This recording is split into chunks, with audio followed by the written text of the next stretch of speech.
about the play on names though? Like the whole Westbrook, Skip Bayless, he kind of kicked that off. He kicked off the whole Bosch Spice thing a few years back. I remember Chris Bosch went on First Take and confronted him about that.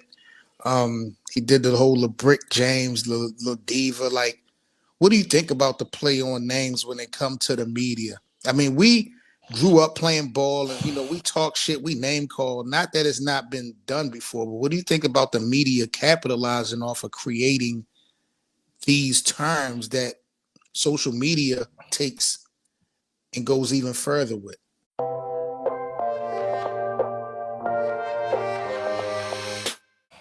Hey man, do like I'm making a joke.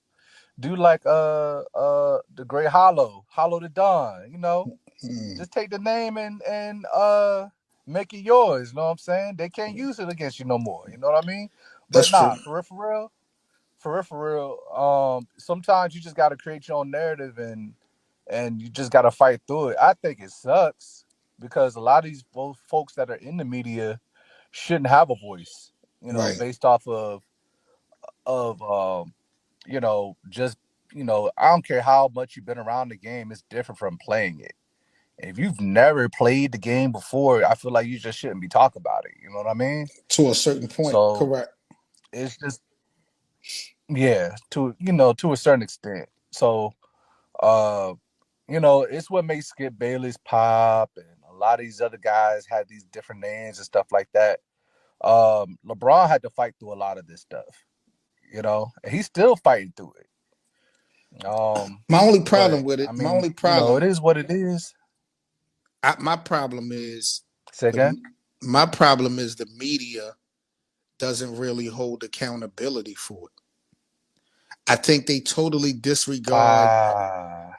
I'm talking about from the angle of the impact that they have on society and social media. Like Skip Bayless, Stephen A. Smith, Shannon Sharp. Some of these guys will say things and you will have 100,000 people repeating it.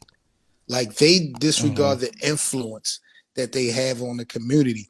I don't got a problem with the name calling. If you play better, chances are you won't get name called by those guys anymore. But once you start it, once those guys put those names in the atmosphere, it's not gonna matter how well you play. You still gonna get these troll fans out here that still gonna play these games. So that's the problem that I have is that the media Hmm. don't take into account the influence that they have when they create stuff like this. It never goes away, no matter how well or better the player starts to play. So here's the thing: like, who's going to hold the media accountable? I think we probably could do better as fans, but as long as they had that platform, it's kind of just hard to kind of overcome that. And it goes You know hand what in I hand mean?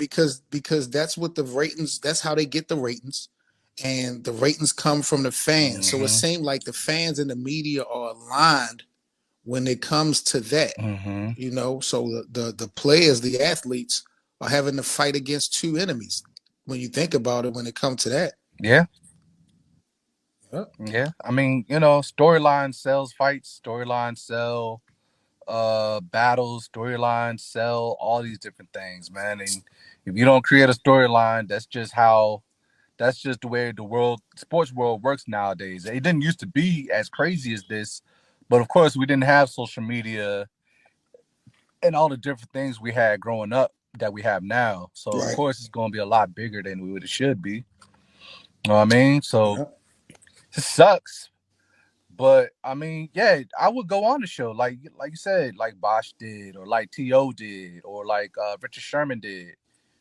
Attack these guys. You know what I'm saying? Challenge their intellect or challenge what they talk about. Make them look stupid. Right.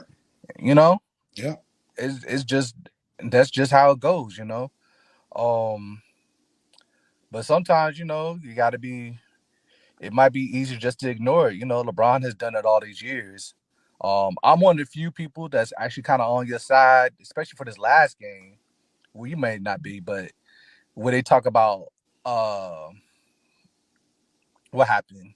When he missed the Oh, late, when he passed the up on the infamous layup. pass. Oh my goodness. That's Yeah. I'm glad you brought that up, bro. Is that fair to compare or put a stain on LeBron's overall body of work legacy because he passed that ball to Melo?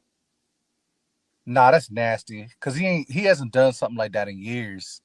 And I mean, it's not a bad basketball play per se, because it's Carmelo Anthony who can actually shoot for real. And even still, um, the man's tired, bro. I mean, he had 56 the other night. He had 24, but he still had a triple double. I think he had like 11 rebounds, 12 assists. He was behind the He's 36. backboard. It was a I just it was a tough play. I just think that, like I said, everybody's just stuck. It doesn't matter about the best play. If you're supposed to be the man, you are supposed to shoot the last shot. That's just Jordan has poisoned people's mind with that. You know what I mean? If you want to argue that he should have passed it to Westbrook or Austin Reeves, who was right there in the box, because I don't think he realized Austin Reeves was slashing down. If you want to argue that he made the wrong pass, fine. But he was literally behind the backboard when he was in the air. You know, but That's a fact. LeBron don't be trying to go to that free throw line too. That's a problem. I mean, are you going to change it? You've been doing this for years. True. You know, at this Yeah. point, this is just who he is. Yeah, 19. You know, so but like I said, man, you gotta understand. Like, I understand people think these guys are Superman. People get tired, man. It's a long season, bro. Yeah. Everybody's allowed to have a mental lapse there now and again, man. It happens. I am back. What it do, baby?